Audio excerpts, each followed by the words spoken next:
Hey, and we are live. Welcome to Thru Port Collective, and great to see everybody. Hey guys, these are my host, my fellow host. That sounds better.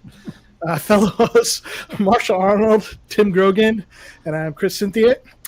And we got some cool stuff to talk about. We've got a really interesting topic in AI music, and there's a lot to really kind of dig into this. So we're looking forward to it. We got a bunch of stuff at the end of the show we'd like to tell you about as well.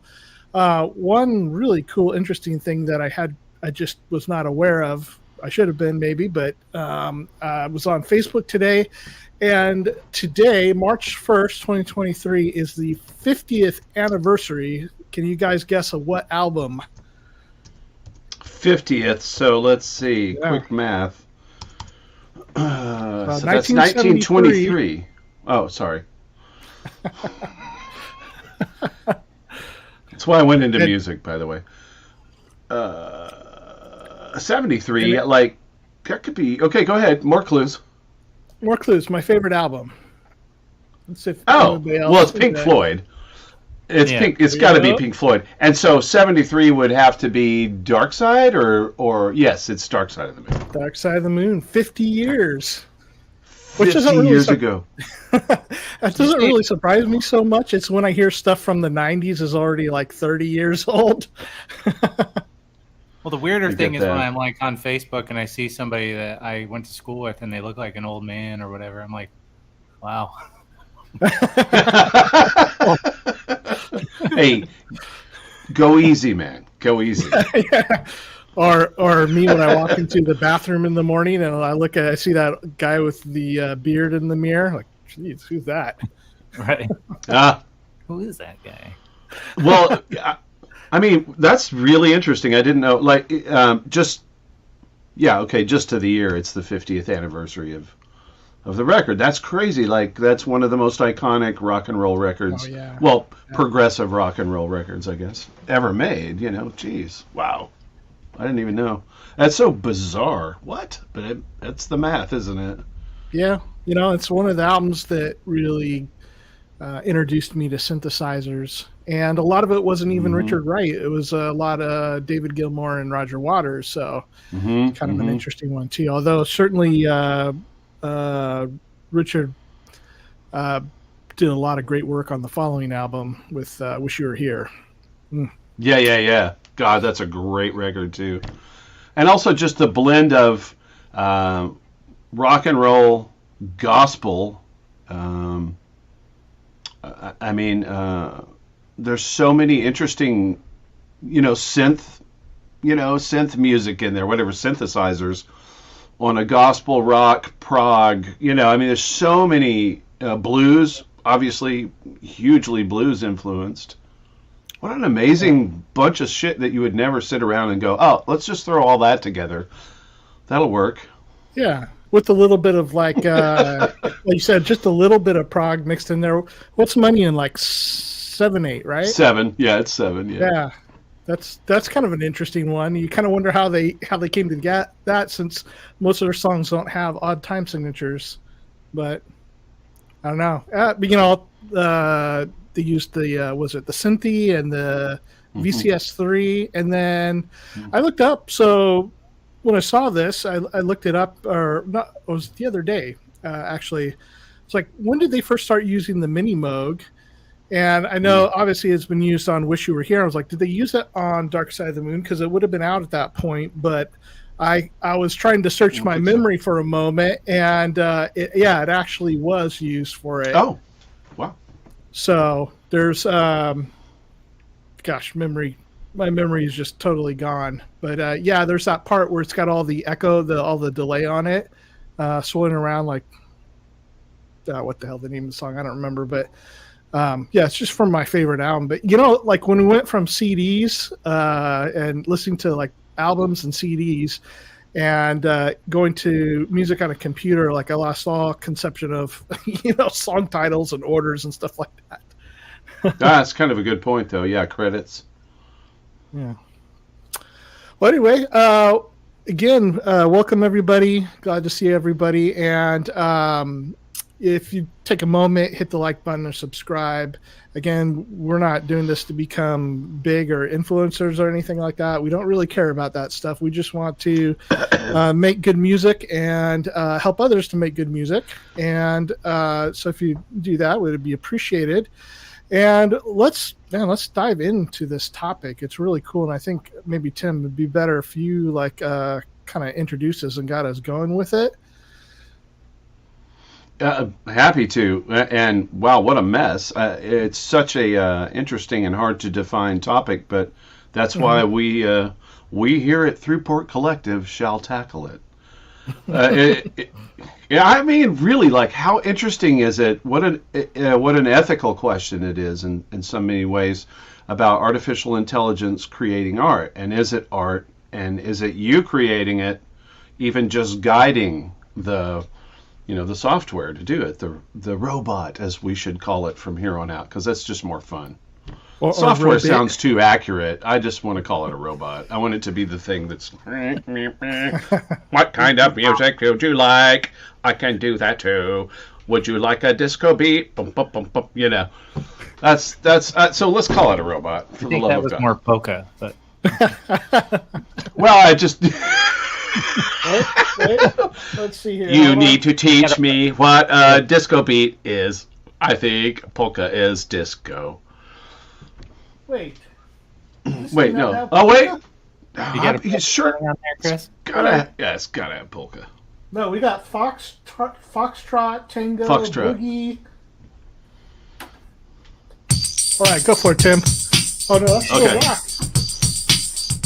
I am a robot. I know nothing. Until you teach me, I am nothing. So teach me your ways, and I don't know. Sure. I'll keep my day job, as they say. So yeah, what an interesting world that we live in, and wow, like even that it could be even close to something that you could teach, a machine enough to get even close to something is both frightening and exciting. And that's why I thought it would be a cool topic for sure. And certainly, things have progressed so quickly. At least as far as the public is concerned, at least my awareness of all this stuff, even in the last year or two, it's just gone nuts. Like since 2022, really, is when I really started hearing a lot more of, AI being used in art, and not to. I mean, I know there's a lot of discussions about, what is actually artificial intelligence and stuff, and that's not the. That's beyond our pay grade here. Maybe. I don't know. I don't think it is. I don't think it is, because once it starts to encroach on my world, then I have something to say about it. Yeah. Well, I'm just saying, in terms of definitions and things, I think we're probably going more for what common usage is rather than any sort of scientific. We still don't know how to test for consciousness anyway or define it. So. There's all sorts of philosophical ramifications that way. But I'm just saying, what people are calling AI, anyways, whatever it is, whatever in the programming it is, that's what we're calling it. Yeah, artificial. The first word kind of says it all. I mean, at best, it's like an extension of the human intellect. It could be an assistant to what we want to get accomplished, and at the worst it's like a freakish plagiarism. It's like, I mean, it's just taking things that you teach it, which have already been created by humans, and then regurgitating it in a way that you can teach it to do, but it's not really coming from a place of emotion. It has no emotion, It has no ability to create things out of the blue. It's very interesting. It's a fascinating subject. So I'd love to pass off to Marshall, because at this point too, because like it is that it really is just like an extension. We can use it positively or negatively, but Marshall, I'd love to hear your thoughts on just the overall concept. Yeah, I mean, we don't really know like how this is all going to play out. Like this feels very much like the .com era, like early 90s, like the internet's starting to explode. You got all these startups, everyone's just throwing money at these things. And in the end, you end up with the big boys that end up staying on top. So we'll see what happens. There's been like just trying to do a little bit of research on kind of what's out there currently. There's already like just a ton of stuff. So you got tools for music production. You've also got tools that'll just generate entire, compositions just from lines of text. And I found another one that I hadn't heard about this one until today, so I was looking this up. It's called Synthesizer V, and it is a vocal synthesizer. It's like to get like a singer, like, and seems pretty good. Like I need to give it a shot, but yeah, it's getting pretty wild in terms of the tools that are coming out. And I think it is going to have a pretty drastic impact on the industry for sure. Negative or positive, I mean, at this point, like, there's probably not much we can do about that. But it's also, when you think back to, like, when people started doing sampling and people were like, that's not real music, because you're taking somebody else's work and using it. That's a great example. Kind of like what this feels like, too, in a way. And I think what will end up happening is people will use it in interesting ways and combine it with their own kind of workflow and their own style and things like that. And so I think we might get some very interesting things coming out of this in the long run, assuming it doesn't take over the world first, I guess. But, That's the little caveat, isn't it? It's like, I mean, that could just like reach in and pull our hearts out in a way. And so it makes it it's a hard subject for me in a way. It's intense. Yeah, I mean, I've got kind of mixed feelings about it because, it is a little bit kind of creepy. But I think that's just a testament to like how far things have come in this space. Yeah, it kind of reminds me of this. Let me see if I can pull it up here. So this is a cover from the back of a Queen album, and I remember this because looking at the albums, they always said here on the bottom, no synthesizers. And, that's nice. Right. Yeah, there was a time when people didn't like synths.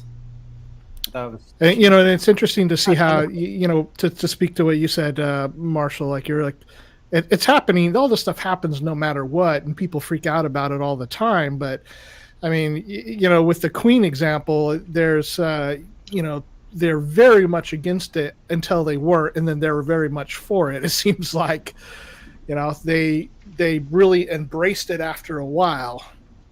And by the time they got into the 80s, mid 80s, there were synthesizers all over their albums. Yeah. Right. I mean, I go ahead, Marshall. Oh, I thought someone was doing Morse code back there. Yeah, I just got a text. Would you like to hear what it was? Sorry, I didn't have my phone silenced.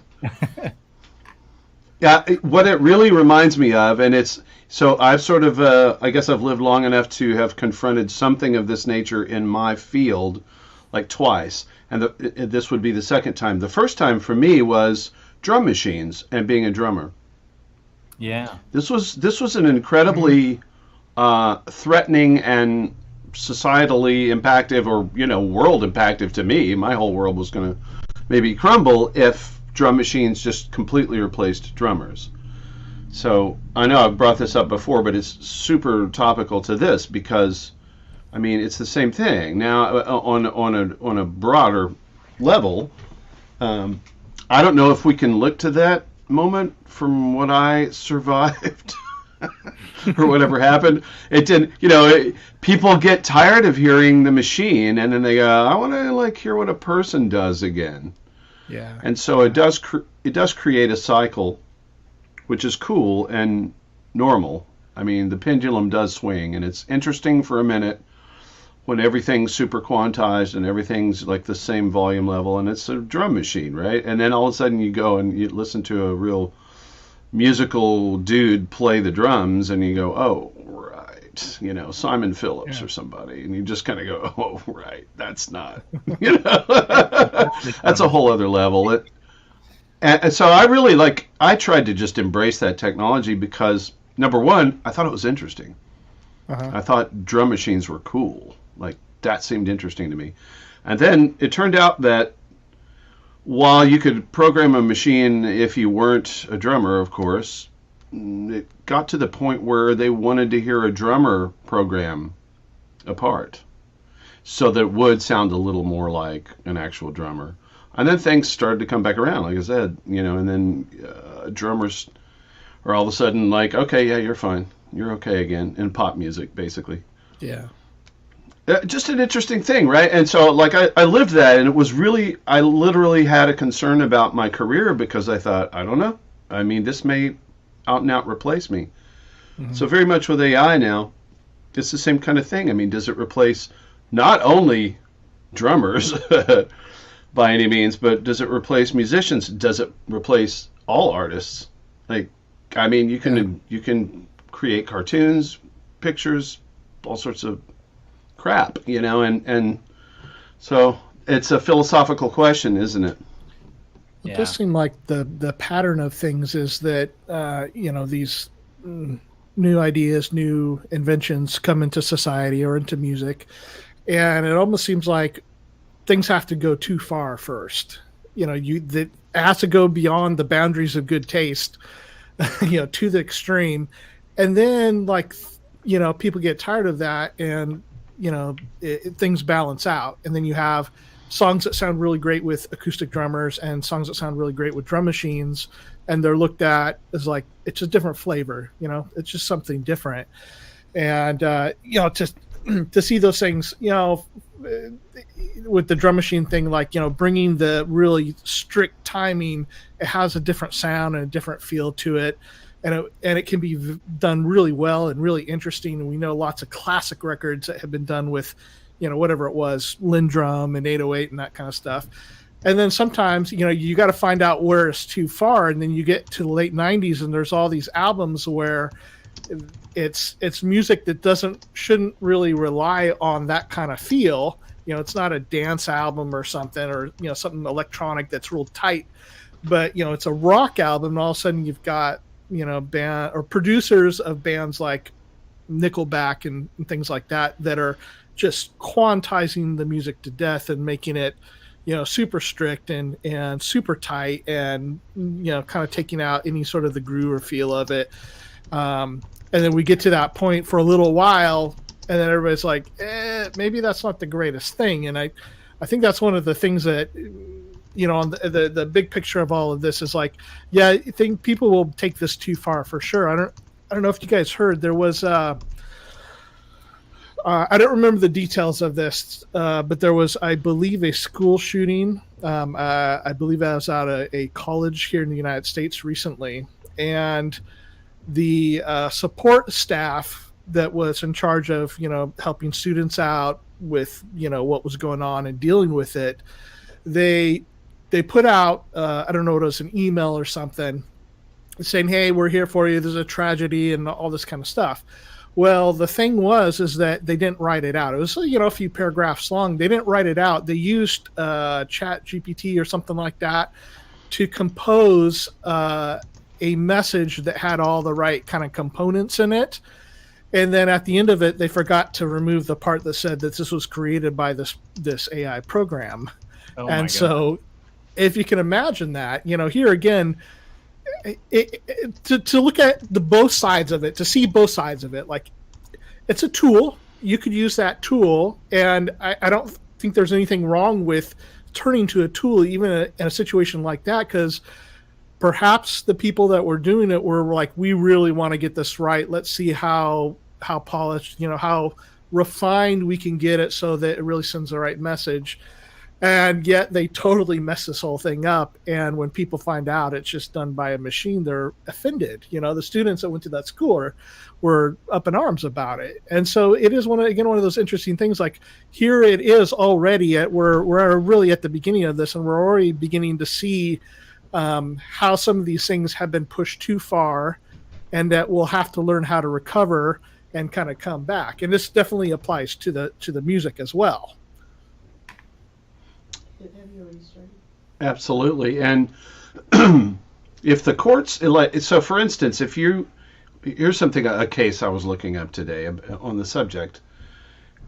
So regarding copyright, apparently courts are right now, it's such a new situation yet, to your point, Cryss, that I guess the courts are still trying to decide about copyright, like U.S. Copyright Office is still trying to make calls on if your music is X amount of AI generated, rather, is it copyrightable? Is that really intellectual property? Did you make that? And so there apparently was a cartoon that was created, and it had a lot of AI generated work about it, and they would not protect it by copyright. Now that's really interesting, because they didn't feel it was intellectual property. They felt like it was generated by numbers rather than a person. Marshall, you've done more work with the AI stuff than either of us. What are your thoughts on it? Like, because you've done some really amazing AI art, and that piece you did with the kind of like piano machine type thing that you did for one of your songs, was really impressive. And obviously it didn't do it by itself. It has to be directed. Right. Right. So there's a whole new category of almost like a position. Like I'm sure there's going to be companies hiring people to do this type of stuff, and it's called prompt engineering. So in something like the AI art stuff, you get on something like Midjourney and you ask it to make you a picture or something, and you describe it, and you can use very technical terms. You could be as kind of loosey-goosey as you want, or you can get very specific with it and kind of see what it gives you, and then you can kind of iterate on what it gives you to improve it. These things are going to get better to where you get kind of what you want, but it's always got like that one little thing or something's kind of weird about it. I think eventually it'll get to the point to where you can kind of correct that. And I've already seen some stuff like where some of the images were generated of people that don't exist. I don't know if you guys have seen any of that stuff, but it's kind of uncanny valley looking. Like it looks, you could kind of tell something's just a little bit not right with it, but it's like super close to like photorealistic. Yeah. Like, it looks like this real people, So it's extremely impressive in terms of the capabilities on the image side, and of course on the tech side. The music stuff, I think it's still got a ways to go a little bit. Like I was looking at Google's got a model called Music LM. I think that's closed source right now, so I don't think anyone can really get on there and use it. But they have like if you search for it, there's some examples, and there's a like a rock song on there that sounds, or maybe that was Jukebox. I can't remember now. One of them has like this rock song. It sounds almost exactly like Metallica. Like even the vocals. It's like, holy cow.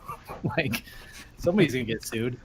Like, Well, what do you think about that, though? I mean, that the United States Copyright Office challenged in a court of law, that it was written not by the person but by AI, and then they were denied the copyright because of that. They found that it was like not made by a person, but mostly, or at least half made by, whatever the percentage was, by AI. And so the U.S. Copyright Office denied them the copyright. So. Yeah, and I think that'll probably end up changing eventually. Like, just because I think if you go like full, like if you have a full AI production, maybe not, unless it's something that you train yourself, because you can actually, like Stable Diffusion is one of these image generator type things. You That's can actually interesting. deploy that on a local machine and train it with images that you feed it, right? So if you're an artist, let's say, for example, and you have your own kind of style, like you could train it on your style and create images that way.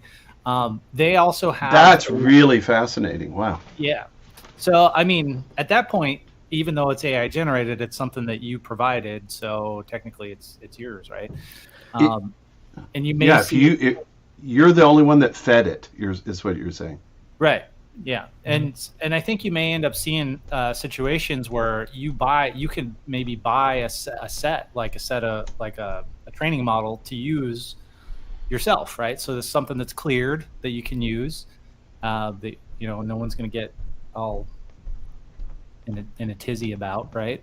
So there's a whole market there, I think, that'll end up probably opening up for that. But that Stable Diffusion also has a thing called Refusion, and it is for music. And what it does is it creates spectrograms and converts those into WAV files.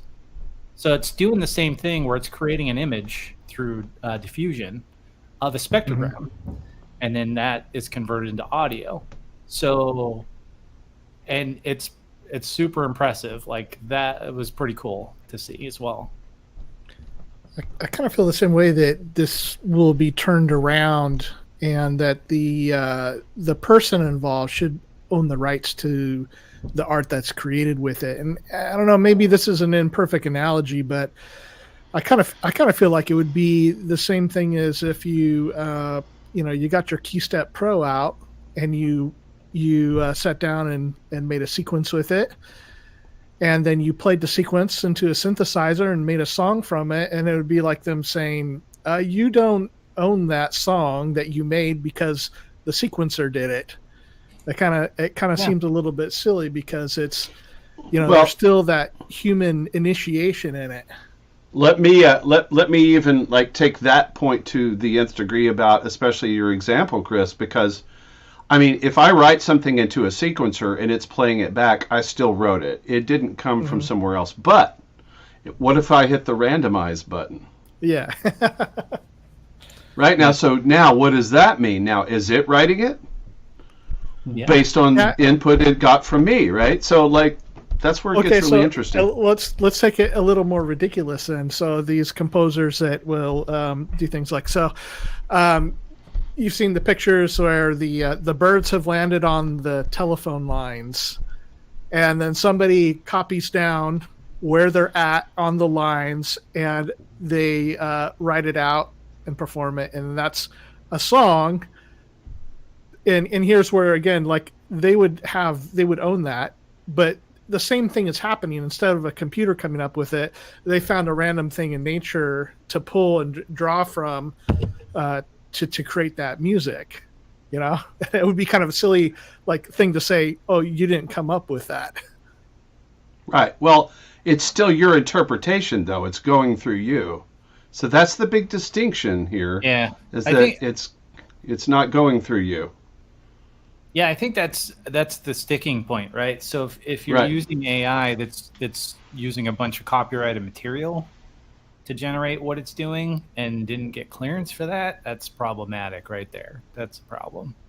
I guess that's the biggest one. Yeah. But how's that different than how music has been operating for many decades? I mean, gosh, you listen to Stevie Ray Vaughan, and you're hearing Albert King and Jimi Hendrix together, and along with a whole bunch of other people. Led Zeppelin ripped off all sorts of old bluesmen, Robert Johnson and Blind Willie Johnson, people like that, where they not only were influenced by their sound, but even took little bits and structures of their music. Yeah, what is that? The famous Steve Jobs line: "Great artists or good artists copy, great artists steal," something like that. Yeah. Yeah, I mean, and there is that, right? Because people rip stuff off all the time. But it's still, I think it's still because this is so pervasive and it's so easy. You could just write a couple words, and then all of a sudden you have something that potentially sounds amazing or whatever, and you can stick it into a product or sell it or whatever. It's kind of weird. right? It's a little bit different than just like taking inspiration or I guess it's not that different than like lifting a direct like melody or something out of something you heard, but you'd get in trouble for that, right? So remember Vanilla Ice? Yeah, he got hammered, right, for basically taking a instrumental, adding a snare to it, and thinking it was okay. No, he got sued. So I think it'll be okay as long as people who train these models are compensating the artists that have their stuff there and have permission to do that. Like, I think that's kind of what will end up happening most likely. Mm-hmm. Yeah, and it's a great point, Chris. I mean, again, that, and like you're saying too, Marshall, like that is sort of the stumbling block about the ethical part of it. And is it the same that you can have a bot that goes around and like, just accumulates a bunch of knowledge and steals from everything that's out there until the point that none of it individually is recognizable because it's so many small parts or whatever, and then it sort of regurgitates a thing. But is that really being created from something that's from emotion and and from a human point of view? And what it's doing is just grabbing data that's been fed to it that says these are human qualities. Yeah, but it's not like, and so I dig what you're saying about like, is sampling being kind of the same sort of thing, or isn't the fact that I like a 1-4-5 progression or something stealing or whatever? But it also depends on the fact that I'm a human, and so it's weird. Like that's weird. That's where it gets sticky, right? Yeah. But doesn't that still feel like? I mean, that should feel a little bit familiar. In Nashville, it's like you get people in a circle. You're writing a song like, what do we need next? Like it's not emotion. Some of the time it's not emotion. Like you're in a songwriting circle. You're like, all right, we need a bridge here. Okay, what's a popular thing to do? We can, build this bridge off of, this, interval and chord change, and then we'll have, this amount of time after it. But then we'll have a breakdown, and then we'll come back into a loud chorus. So like, I mean, songwriting is not all emotion. There is a lot of like mathematics to it, and not in terms of frequency and theory and all that, but in terms of like just the building blocks. Like you just block things together. Like, oh, this is a standard form. This is how we would do this kind of thing. And so it's like, well, if it's a robot that's copying humans doing that, or humans themselves doing a very robotic thing, I'm not sure there's a big difference in that. I think that if you look at the very low end of songwriting, then you're exactly right. What concerns everybody is that the high end of songwriting and those that are genius songwriters could be pushed around about this with AI. There's your problem. I don't think it's a problem at the lower level when you're talking about maybe a stupid pop song. There's already enough stupidity in the world, right? Like, we can all regurgitate stupid, thoughts like that and make it into a damn pop song. But like, for the higher level functioning ones, how does it threaten them? And those are the ones I would want to protect.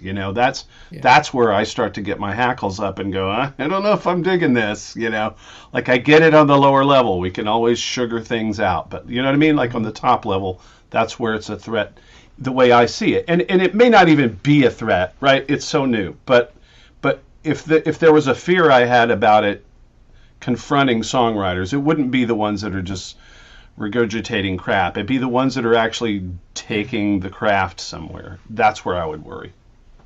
So two things. One, Andy may solve the pop problem forever and just not let anybody use the major scale. Stuff, like a bunch of melodies and stuff. I remember seeing a YouTube video about somebody copyrighting a bunch of yeah. And they put it in the public domain, right? So they weren't trying to be a-holes about it, but they Yeah. copyrighted a bunch of like melodies and stuff in a specific scale, just to prove a point that like with some of these tools you can generate all these crazy melodies, and you could have somebody go through and just copyright all this stuff, and then eventually you run out of melodies to make at some point, I'd imagine. Right? It's a finite scale. That's really intriguing. That's an intriguing thought for sure. Yeah. Well, the serious response to that is like, I think at some point, like, those valuable people we have,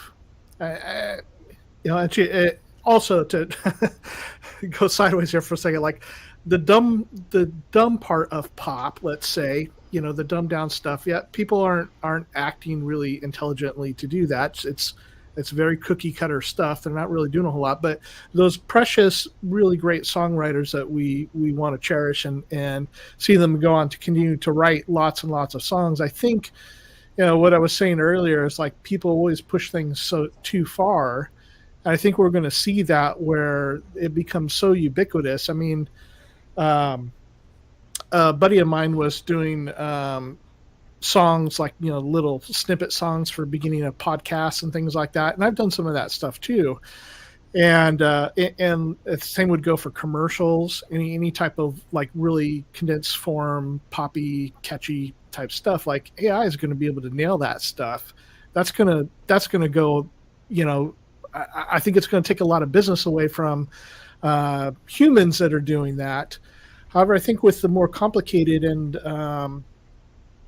these really serious songwriters, I think at some point it will go so far, and a lot of the people may be edged out as far as work. But at some point, there's going to be a backlash to it, and at some point, there's going to be a correction. I mean, very much like what happens in economics. Like there's going to be a correction to the market that's going to change, where people's tastes get tired of that same old thing over and over, and there's going to be a kind of resurgence to like authentically human-made music.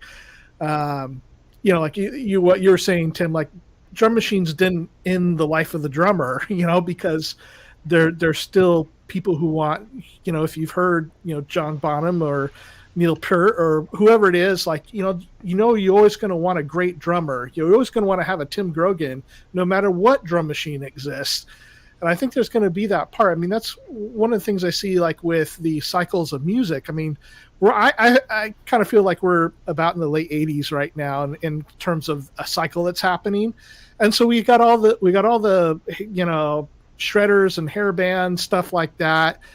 It's all happening. At least, the guitar world's gone nuts with that stuff. The synthesizer people are all in their, 80s synth pop stuff and synthwave and all that kind of stuff.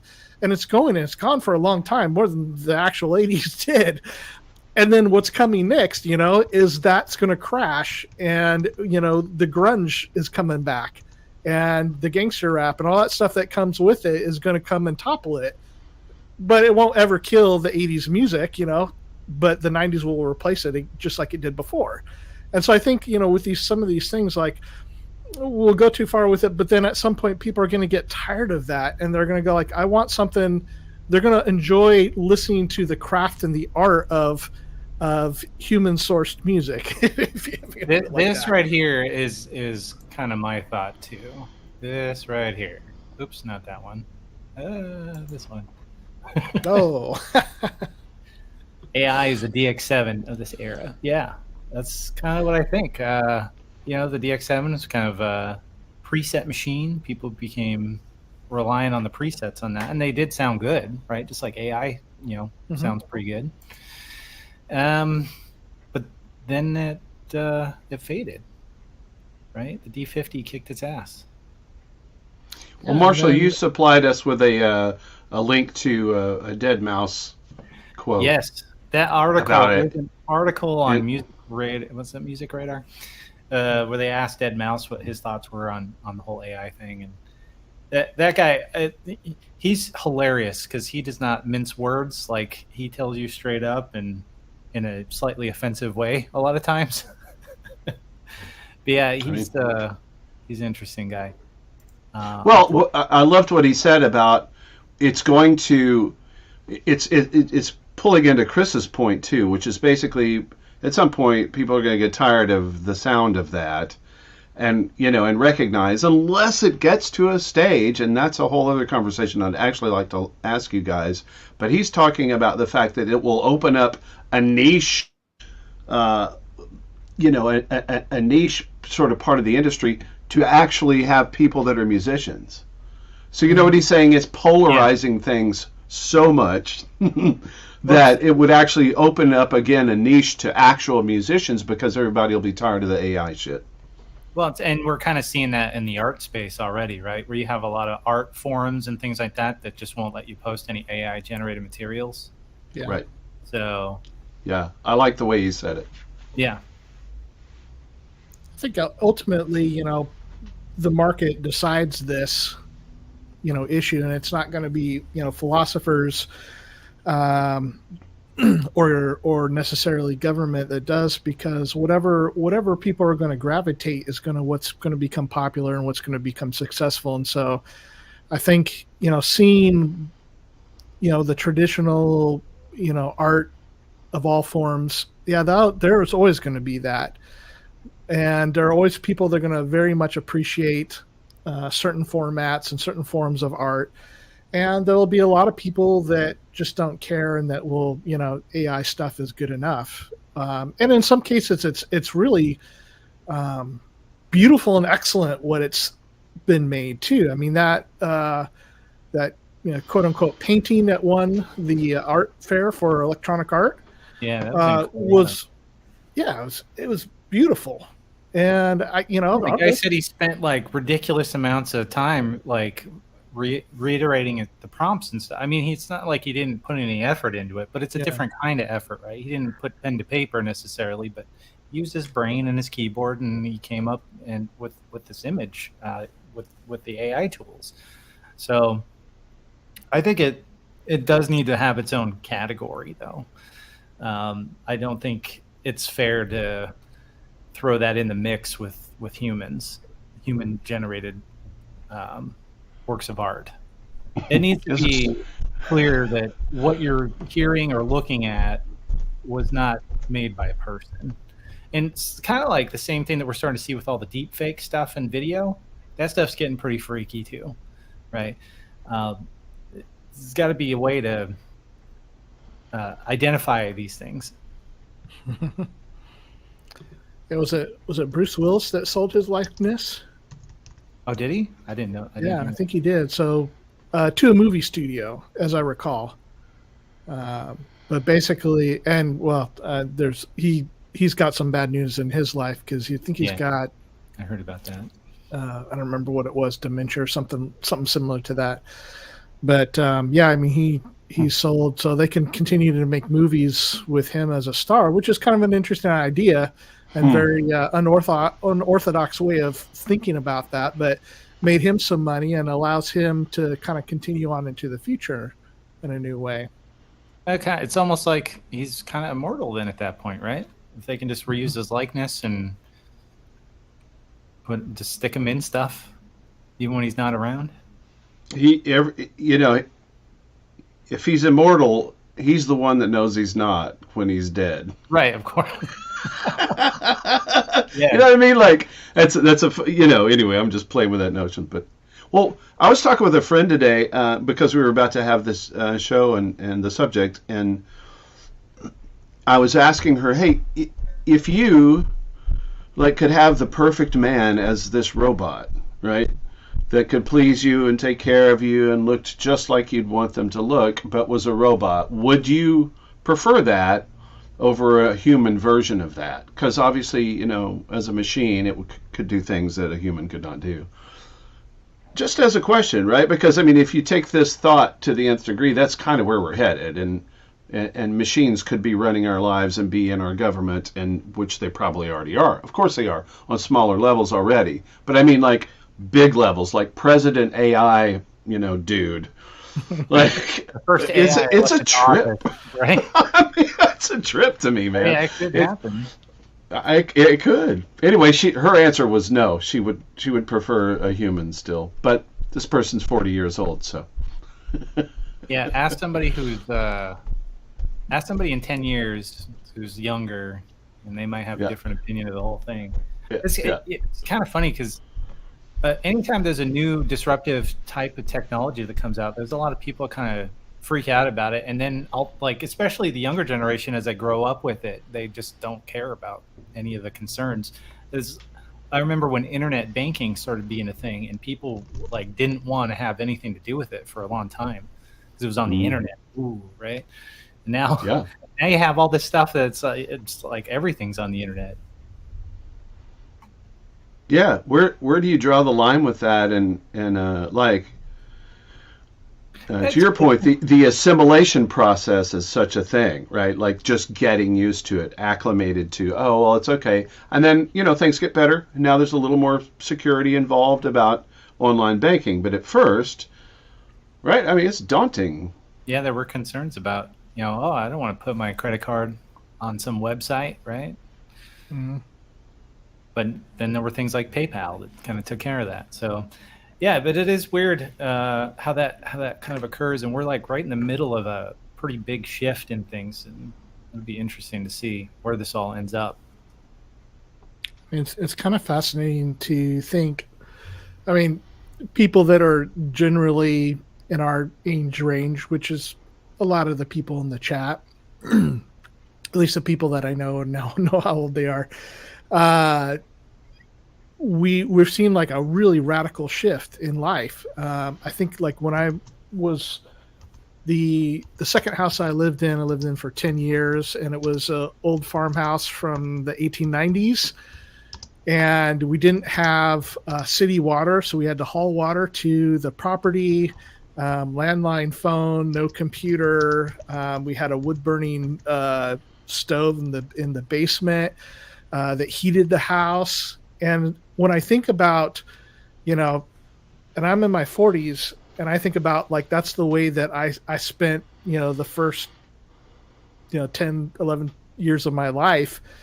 It's kind of nuts to think that now we're talking about in still our same lifetime here, we're talking about these kind of changes of, AI and things like that. It's pretty, remarkable considering people born, 20, 30 years after us, grew up in a much, much different world. Yep. And to all them, all that's normal. I remember not having a computer and writing reports on a typewriter. Uh-huh. Yeah. I mean, well, I read. No, totally. Not totally. And my parents were, my dad was born in 1920. And so, I mean, he's deceased now, but like to imagine the changes that he saw. Oh, yeah. Even, I mean, we're just talking, television and, like way beyond that. Refrigerators. You're just kind of going, it's pretty mind-blowing, but like that's what we're living right now, and it just at a different pace and on a different level. But our lives are going to we're going to witness that same kind of crazy change in AI. Here it is. That's one of them. So what do you guys, so maybe let's maybe pivot a little bit here. So this has been really fascinating because we've been talking about a lot of really big picture things, and also I think in a balanced way, like there's fear about what all this means. It certainly can have a big effect on musicians in a negative way, and can take away a lot of business for musicians. People that want to pursue art as a living, quite honestly, are in danger. Given that, though, and to pivot a little bit and go, one of the things that you're talking about, Tim, when you came up with this topic, was some of the tools that we use and that we're beginning to see on the market, and how might this AI stuff really help us as musicians instead? And like, what kind of things are you guys most interested in using or have already been using in your music creation that you think are steps in the right direction and examples of where man and machine are working harmoniously together to make great music? Who wants to go first? Okay, I'll go. Marshall made the decision for you. It got quiet. Marshall, are you there? I'm here. I want to, yeah, okay. Anyway, well, I mean, obviously it's like anything in technology, I suppose, and intellectual property, and the way these things can work together and the way they can be at odds with one another. And so I do think it's in the hands of the user ultimately to use it what I would consider, what would be the word? Correctly, appropriately, to a positive outcome. Any of those sort of thoughts would be what I would want to have happen with anything in the way of AI. And the way that could happen, obviously, is like, well, there you go. You hit a writer's block. I mean, we already have this stuff very simply. Here's just like chord generators. And so you just keep, rolling the dice, tossing the dice, that part of it in the program until you come up with something that sounds, oh, that's cool. Now you're making the decision. It's coming up with the changes. You're making the call that I like that set of changes. I like the 2 minor 6, and then it goes to a 4, and then it never goes to the 1 or something. And you just like, that's your decision. There's your input. And so obviously that can be extremely helpful just to break you out of a stasis or writer's block or anything of that nature, and it could inspire then a whole other thing, like even just that, and you could stop it maybe and go, okay, great, that really sent me down a path. Now I'm inspired to expound on that. I'm going to take that idea that it sort of generated that I like, that version that it created that I like, and then I'm going to expound on that. So, right, that would be one obvious way that it would be very beneficial. Yeah, like in particular, what tool specifically do you use for that when you're coming to kind of auto generate something to get you out of the rut? Is it plug in or stuff in your Eurorack or what? Right. Eurorack would be where it is, or just EMI outboard gear or anything that has randomize on it. I mean, I can sit there and noodle with it. The KeyStep Pro is great at that for your sequence because you can just have it slightly modulated or, randomize it. You can enter, percentages with other devices as well about how much you want it to jump in there and change things. I want to say Bloom. Hello. That was escaping me. Sorry.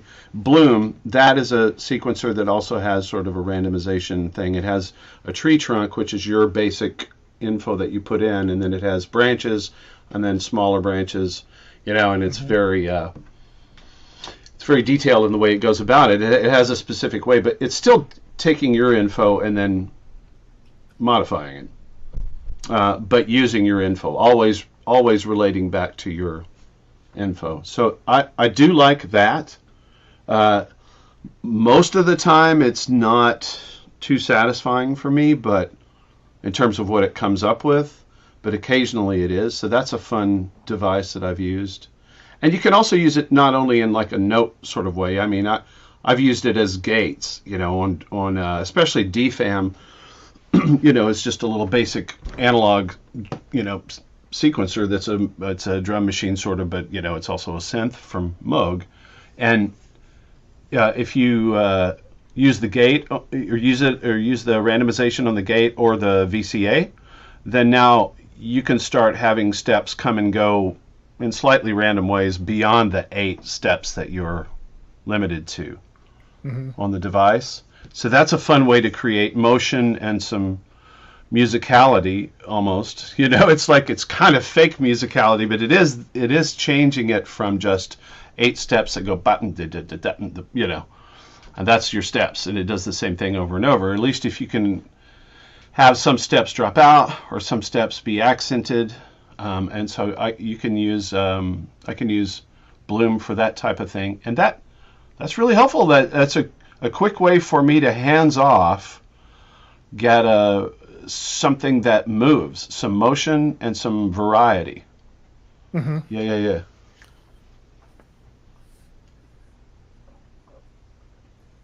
Well, Marshall, have you been using any of it in music? AI stuff? Yeah. No. Well, what I will say is I rely a lot. I'm one of those people that wants to like fine tune everything. So I don't like a lot of auto generated stuff. I want to come up with the chord progressions. I want to come up with the melodies. The one area where maybe it's a little sticky is arpeggiators, right? And a lot of trance style music, like what I make, is relying on a lot of arpeggios. It's like an algorithm, right? You hold down a chord, and depending on what type of arpeggio you select or create, you get a different variation on that chord. It's kind of AI-ish, right? I guess. And that stuff's been around for a long time. Other than that, I mean, just the stuff that's kind of built in with Ableton or some of the plugins that I use. The Isotope Ozone, it has almost like an AI thing where it'll kind of master your track for you.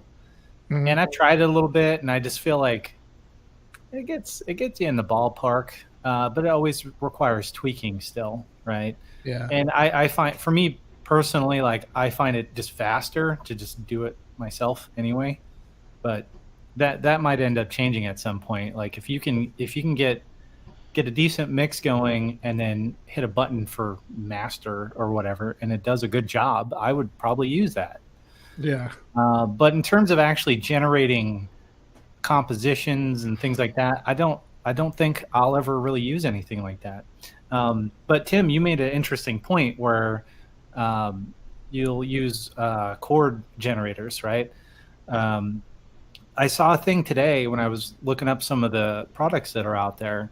There is I can't remember which one it is now, but there is a company that makes a tool where it will, let's say you got like a phrase that you've written in MIDI, and it will take, it's like you got a couple bars and you're kind of stuck and you don't really know where to take the melody from there. This thing will kind of interpolate what you've written and then generate another couple bars for you. And then at that point it might snap you out of it. It might help you get past that writer's block. So that's kind of interesting. But again, like I don't know if I want to use any of that stuff. Well, and just to be clear, I don't use anything that does chord generation.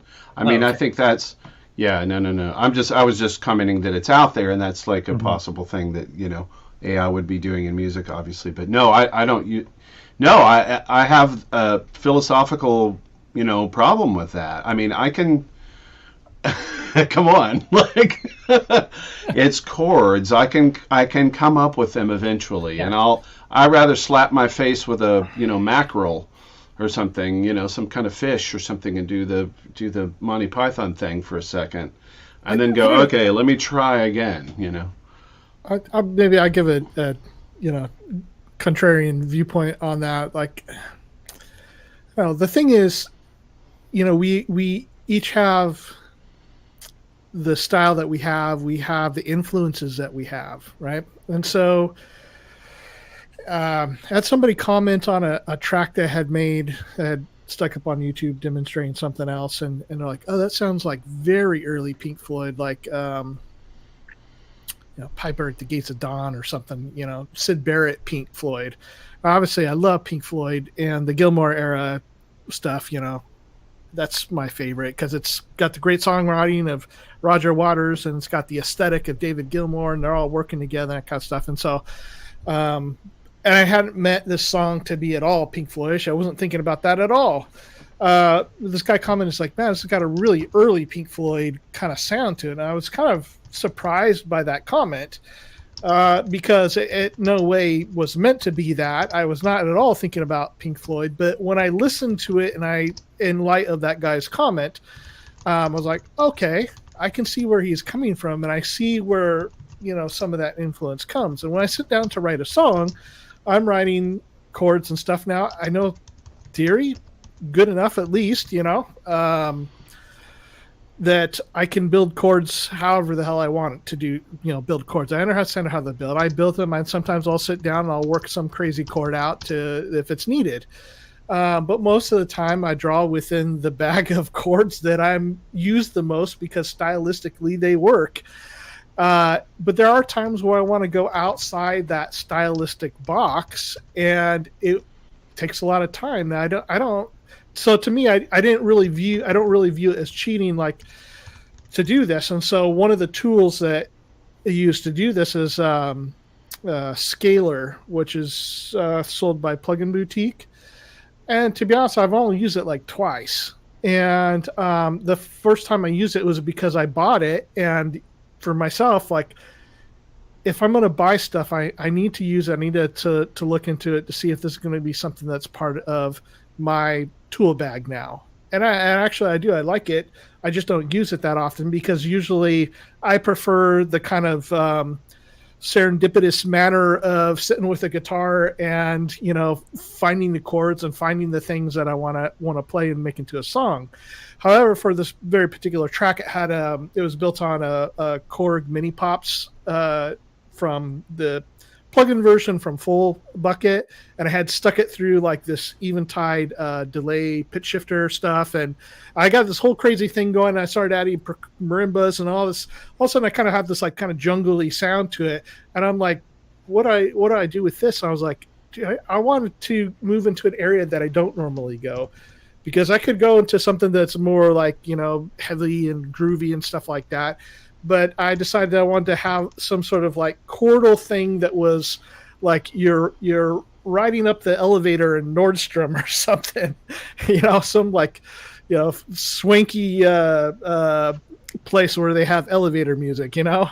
And so like to go and to work out some of those chords now, that's not the type of music that I normally play. But I started playing around with this tool, this scaler, and going like, well, let's see what you can give me. No, I want a few more extensions than that, and I want a fuller this thing.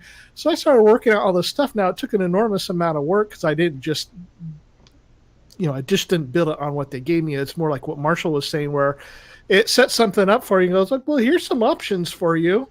And so my bag of trick being, I learned that chord from, whatever, a Beatles song or a Metallica song or whatever it was. I learned some chords in those songs. And I'm going to choose it out of there. I'm now choosing out a different bag. That's this tool that I have, this scaler thing that says, hey, here's some chords. Have you tried some of these? And I'm like, let me see what's in there. And I'd sit and I'd play them. I'd work them out on the keyboards and figure out like, okay, this is cool. And I just built something that I would have never have done, even though I know and understand what those chords are. Like, I had no problem with the theory. I understood the chords it was given me and why those would be suggested given the parameters that I plugged into Scalar, because I gave them scale, what kind of broader chord definitions that I wanted. And then it has some stylistic parameters that you can kind of say, well, do you want have a little more of this kind of flavor or a little more jazzy flavor or whatever it is? And so I went with it, and it ended up being something that was really interesting and unique that would have not normally come out of me, but I didn't feel like Scalar made the song because it really doesn't possess that ability to do that. But that's one of those smart tools, I guess you would say, that kind of help for what you said, Tim, like break you out of the box. And so to me, that was kind of my way of doing it. Instead of going to Eurorack and finding random gates, well, I could set up rhythmic gates, I could do that myself, or I could have some fun with the Eurorack like you did and kind of set them up random. So that's the parallel I'm trying to make with that. Like it opened me up to new experiences and new song sounds and creating material. Like I'm always saying, I'm just creating random stuff that goes up on YouTube because it's not really usually the music that I really enjoy making, but it's stuff that I'm experimenting with to see if I can kind of break into new territory. Yeah, and that's I don't think there's a problem doing that. You know what I mean? Mm-hmm. It's the thing that's kind of that I don't like is you type in some stuff and you get a song. Like I think that's I mean, but in a way, like that's the same argument the artists have for the image generators. So Totally. yeah, but there's already like all kinds of AI powered production tools that are extremely helpful, like what you were talking about, Chris. So I don't think there's a problem with using any of those. That's a personal choice for the artist, right? If they want to use something like that or not. Yeah, I just think it's another tool in the toolbox. There are some really interesting tools that are doing this. I mean, in terms of beat stuff, like Audio Modern has been doing some plugins that have that random generation stuff, whether it be gates or beats. So I think Playbeat is their kind of a drum sequencer software that will do that for you. And to be honest, like if you sit and play with it, hitting the random button, there's not a lot of good results that come out of it.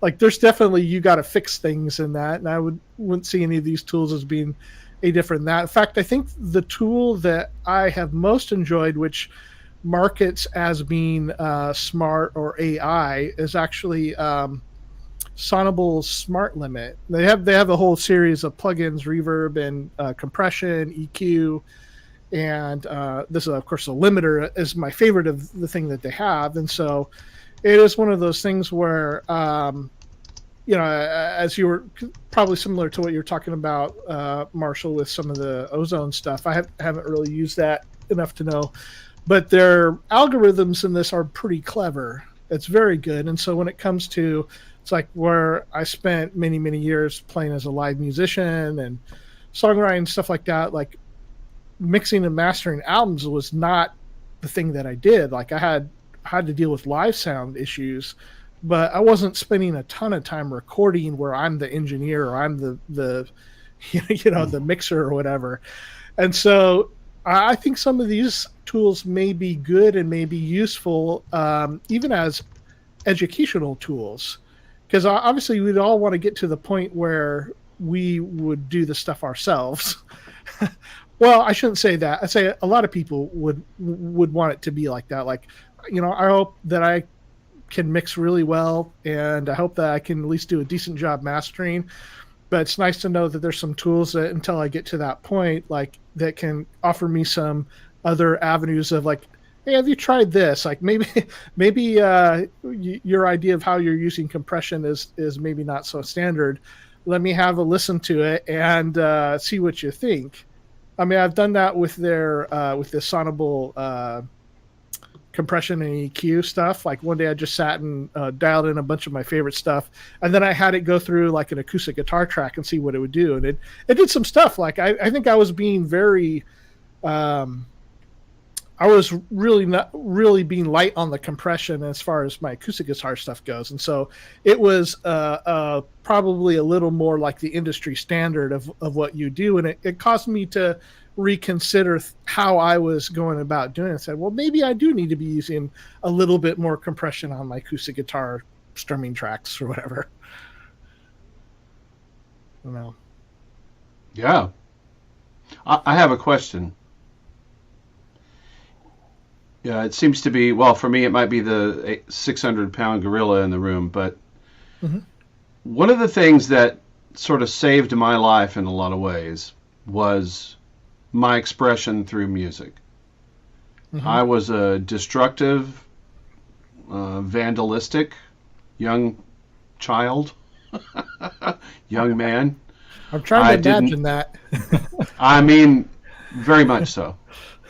Very much so. Like second grade, got called into the principal's office while the police were there because of some vandalism I had done. And wow. Yeah. I mean, I had all this energy and nowhere to focus it. And so my question has to do with, if I had AI to create music for me and I enjoyed the music it created, I would not have the outlet, nor the mental focus, nor the emotional focus of a place to put that. If I had something to do it for me. And I was just sitting here thinking about that and how, like, wow, there's a whole different perspective on the whole AI thing, is that what if I wasn't needed, and what if I didn't have that outlet, and what if I couldn't channel my what was kind of wild energy? I think it's one of the reasons I played drums. I'm beating on things, and it was literally, and it was a musical expression. So I just kind of wonder, like, if I could just sit down and tell my computer to make it for me, it would rob me of the experience of being able to express myself and get that energy channeled into somewhere. So I guess my question is, what do you guys think about that notion of AI? I think people will just, if that comes to pass, let's say our worst fears are confirmed and AI does everything for everybody perfectly, and no one Everyone's too lazy to do it themselves, or very few people do it themselves anymore. I think people will find other outlets to be able to relieve that, whatever that is, in themselves. That'd be my hope, anyways. Right? Yeah, I just wonder if the more, I mean, yeah, and you're right. That's what I think about human nature as well. I think it would seek a level. It would find its way to express itself. But I just kind of wonder, like, how many things does AI eventually take away from our ability to do that and have it be meaningful? I don't know. It's just like a question. Well, I mean, and here's the thing: is like need is not really necessary, because I mean we don't need any kid to be playing video games, and yet there's many kids and probably even more adults that play video games. There's no need for it in society other than it's entertainment, relaxation maybe, or whatever it is, however people want to use it. There's no need for it, but there's a desire for it. And I think music is always going to be like that, because humans naturally desire music and art. And sometimes it doesn't serve the immediately practical things that we need. It's not producing our food or our water or anything like that, but it does have such an important part in our society. And to go back to that, like, yeah, let's say every album that was ever made for a while was made by AI. Do you want to show up and see somebody hit play on a computer, or at a live venue, or to see some robots from I just saw this thing, I should have had it queued. I forgot about it. Let me just double check here to see if it's maybe this is it. Hold on. Oh yeah. Oh no. Sorry. Let me get the setup. I've got it here. I did save it because I thought of this. So and this goes. I mean, this is funny and kind of cool and kind of dorky at the same time. But I think you can kind of see, like, I think for us right now in 2023, it's like, wow, this is kind of interesting. Oh, man, I don't know how the level is going to be. So tell me if this is too loud when I pull it up here. Well, let me see. I think there was a video. Yeah. Okay, here. I think I can do it this way. Uh-oh, Tim. Oh, God. What happened here? I can see it.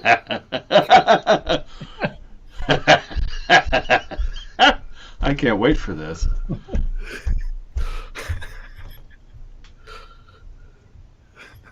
I feel like I'm being fired all over again. Are we going to hit the play button? Is it playing? I don't know. I can't. When I touch it, it doesn't do anything. Yeah. Was the audio coming through on that okay? No, like it's not playing for us. What? Oh, yeah. Hold on a second. Okay, let me try this again, because I mean, you've seen like you got to hear laughing, but it's not doing anything. Okay, yeah, no, okay, it's saying it should be sharing it here. Let me try it one more time. Oh no, I think I selected the wrong one. That's why. Okay, it went to another window. Okay, this should do it. Not that it's anything super great.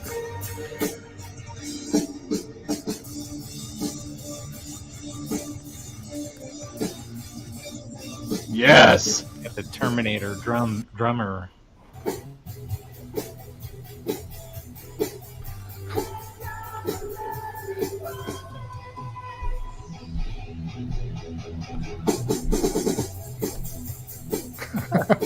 That's amazing. Anyways, there's some other video where they got a singer also, and oh my God, that is fantastic. It's like Showbiz Pizza, but like with a cool robot. It's Friday Night at Freddy's. So I mean, it's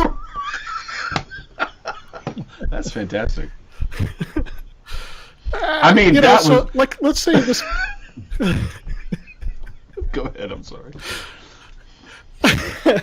I mean, right now, I mean, it's dorky, it's fun. It's like I would stop and listen to that and watch it for a while, for a few minutes anyway. Like, okay, but let's say it's not 2023 and this is novel. Let's say it's 2033 or 2043, and every drummer and every band's literally a robot. Like, it's going to get old after a while. And that's the thing. It's like there is something about humans and what we do that I think machines are still a ways off from. Obviously, that gap will close, and we don't know what the future has as far as real artificial intelligence or not, and all the sort of things that come with that. But I just think there's still going to be people who want to go out and rock, or they want to do their EMOMs and anything else that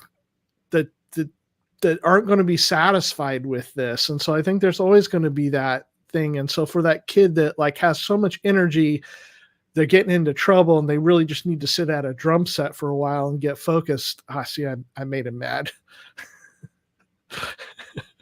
But I think that is going to be like, there is still the humans are going to win out for a long time in this. I don't see us going away until, Skynet or whatever. Yeah, but that might be coming sooner than you think. Maybe. Yeah. Well, let's hope that our overlords are benevolent. Yes, let's hope. Yeah, I'm just kind of along for the ride at this point, so we'll see what happens. Yeah, I mean, with some of the tools like to do this, like chord generators and random beat stuff, or even how Tim was talking, like I think some of it actually predates the computer versions of it, because some of these like dice or cards that are used for musicians, that like, well, why don't you try this instead, or why don't you try a minor 7 flat 5 or something chord here in your song. Those kind of random generation idea things don't need to necessarily, it's not necessarily a computer thing. They can be many different sort of sources of quasi chaos to offer you some opportunities to go in new directions.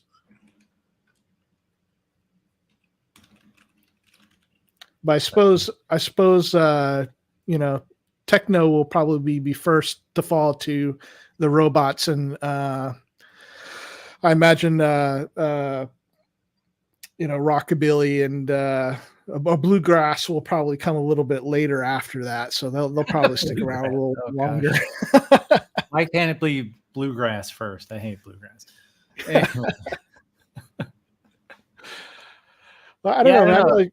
I think you'll see, especially for really commercialized stuff, they're going to totally leverage this to the maximum potential, right? That's where, I think we're going to see a lot of this used. I mean, you're already seeing stuff like Vox is like, oh, we're going to do all our stuff AI generated now, all our articles. Well, then they don't need a writing staff, so their stock goes up, right? Yeah. That's what I think will happen with this too on the music side. So you might see like Coca-Cola or these big companies like do ads or whatever, and they probably don't want to pay for licensing on music. So if they can just have an AI generate a jingle, yeah, why not sell some Coke? Well, I wonder. I mean, in a lot of these markets where robotics have been brought into factories. Friend of mine designs power supplies for Moto Man, and it was a Moto Man robot that killed the Terminator in the first Terminator movie. But John wasn't put out of a job. He's still designing power supplies for robots. So, I mean, at least for a while, I think humans are safe from this, but I don't know. It'll be interesting to see how things go with it. Indeed. I don't know. Anything else on this topic, Marshall? Yeah, I think we beat this like a dead horse. There's Tim. Let's get him back in. Tim, can you hear us? Hang on, I don't know if I'm. That jacked everything up. Jack 1, 2. AI not liking Tim. Yeah. Let's see. Sorry. Oh, well, that's fun. Can you hear us, Tim? Check 1. Okay, I might have to leave and come back. What time is it? Oh, good. I'm not holding the show up too much. What the heck? Can you guys hear? It looks like you can hear me, but I'm not we getting can hear my you. output in the right We spot. can hear you. Just talk amongst yourselves. Hear you and Grogan. Was it brunch? It's not quite breakfast and not quite lunch, and it's served with a piece of cantaloupe. Was that? Well, Tim won't be able to hear me. Right. He was referencing SNL there. Anyways, well, let's go over.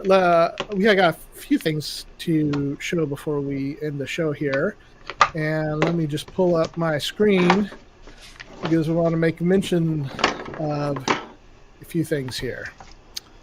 Oops. All right. So this Friday, I believe it's this Friday, is Bandcamp Friday. And so a lot of our friends are, have music on Bandcamp. And if you buy something on Bandcamp on Friday, Bandcamp's already great because it doesn't cost musicians a lot. The money comes, to the artist. The big majority compared to Spotify or Apple Music or whatever. And so we like to support Bandcamp. But a new album has just dropped today from our good buddy Aaron Russell, Imperfect.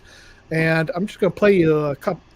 No, wait, I don't have the audio set up for this. So let me just go to the Bandcamp page. But let me tell you, I listened to this album today. And this afternoon, got it downloaded. And it is a great sounding album. In fact, there's so many times in there was like, you start, you're like, and then it gets a little more interesting. You're like, oh. And then he hits you with that like fat analog bass, and you're like, oh.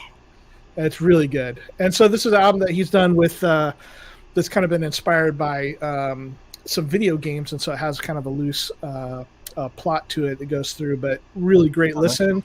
Yeah. Other ones that I've heard recent releases would be from Andy Brooks, who was on the show recently, and check out his new track. He just stuck out. Also, Grace Griffin, new album, a lot of their stuff. And Grace has been putting out stuff with the Matriarch recently that's fantastic on YouTube. So would recommend that one. And then, of course, there's so many people in the chat, too, that got Bandcamp stuff. So if you're on the Facebook group, like maybe we need to make a page so people can put their links again. Like a topic. So, yeah. Yeah, are you able to put some of these in the chat for people? Yeah. Let me let's see if we can copy. If I do this it, out. it won't let me post links because I'm an admin. I think. Okay, so this will just take a second, and let's see here. Okay, so those are for those three. And also for next week coming up, we are talking about why we make music. And I thought this would kind of be an interesting topic because what I noticed so much in the kind of internet bubble and hanging out with, people who like to make music and like to talk gear and all this kind of stuff, that I feel like because of the internet and how easy it is to get material out there, sometimes like kind of people lose sight of why they're making music. And so I'd like to really flesh that out. Like, why are we musicians and why are we doing this? In fact, what Tim was talking about, we'll have to talk about that again next week too, because I think that's a great introduction into it. Like, there's something that leads us to this, and sometimes we need to stop and reevaluate why we're making our music. Like, who are we trying to please and those kind of things. So that'll be next Wednesday. Sorry, what were you saying, Marshall? I'm saying, yeah, I agree. I'd like to say yeah too. Yeah, can you hear us? Yeah, I can see you and hear you. It's look at that. I mean, AI just. I guess I got a reprieve from my sentence. I was sent to jail by AI for having an opinion. There you go. Yeah. In the AI jail. We're having some thunderstorms here actually, so it knocked me off for a second.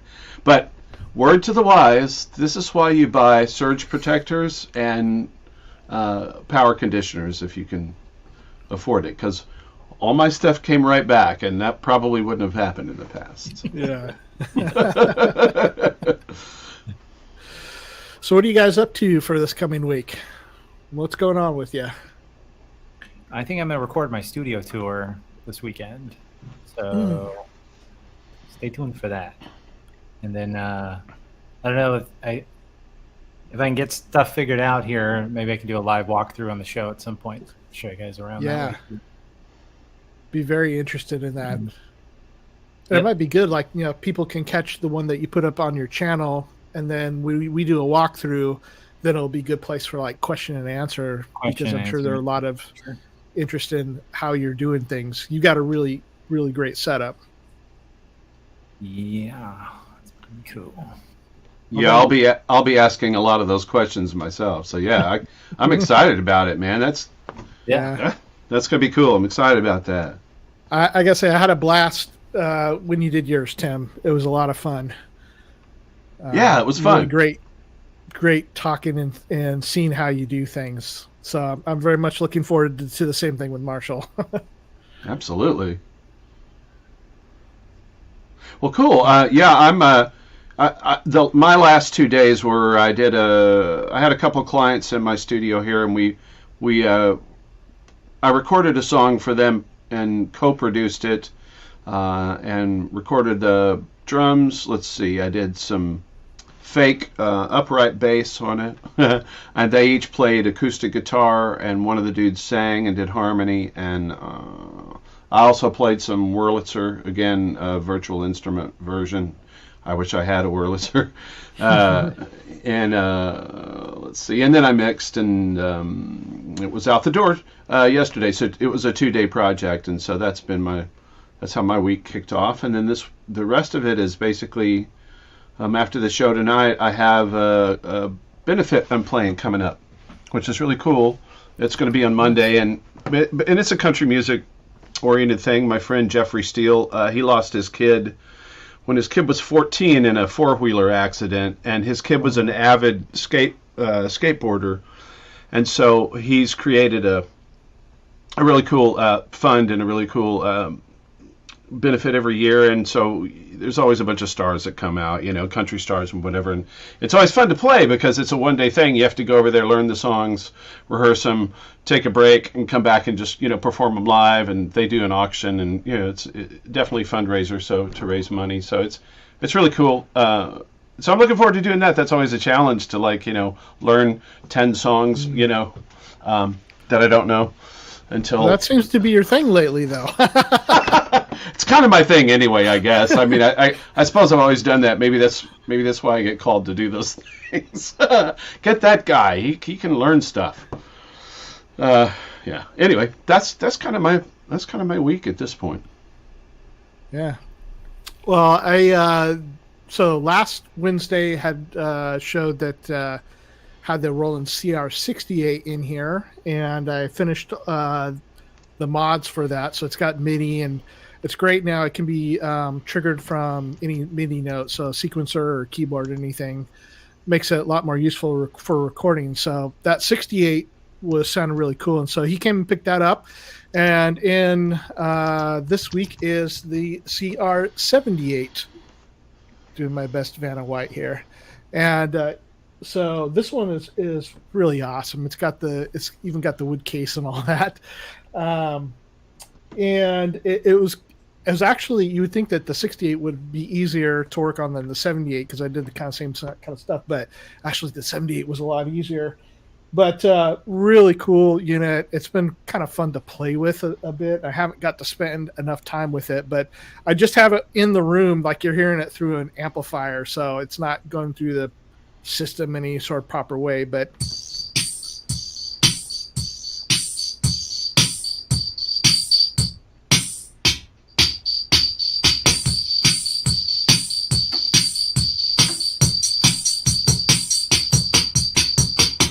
anyway, it's a lot of fun. It's definitely got that vintage vibe going on it, and with the mods, it makes it a bit more useful for studio use. But damn if it just doesn't look. It's a little dark in here right now, but damn if it doesn't look so cool on a desk. I wish I had one, but it's Very been cool. a fun unit to play with. So yeah, that and I've been playing around with this Fuzz Factory, which is a crazy fuzz. That's very cool. fun. You can see the Look at that. What's that thing in the middle? yeah, so it's got a window. So it's a fuzz pedal, but it's got a window in there where you can see the circuit, and they painted these vintage Russian transistors in white there, and it lights up. It lights up. What? Yeah. Oh my Not the god! coolest thing ever. Eat your heart out, AI. I love Windows. That's cool. Windows are cool. Yeah, That's great. That's super cool. So I was using that on a track earlier this week, but yeah, it's a fun and crazy. It does if you were, this is like a guitarist version of like trying to get into synthesizers, this kind of stuff. It has all this crazy like self oscillation stuff in there that you can tune the notes and all that kind of stuff. And it's a fuzz pedal, but it goes nuts, and it's fun. So I'm having some fun with that, and that's about it for me. Just trying to work on some more music as I get the chance. So other than that, I think is that it, guys. I think that's it. I believe that's us for the night. Okay. It's in the can, ladies and gentlemen. Thanks for tuning in. One more. Yeah, so anyways, thanks for hanging out with us all. And again, for everybody that watches later, love your comments and really appreciate them. We got some people that always chime in and it just makes us feel good that you guys are participating and hanging out with us, even if it's after the fact. So please do, give us a like and a subscribe and all that. And we'll see you next Wednesday, same bat time, which is the new bat time. All right. Take care, everyone. So long. Bye. Oh, wait.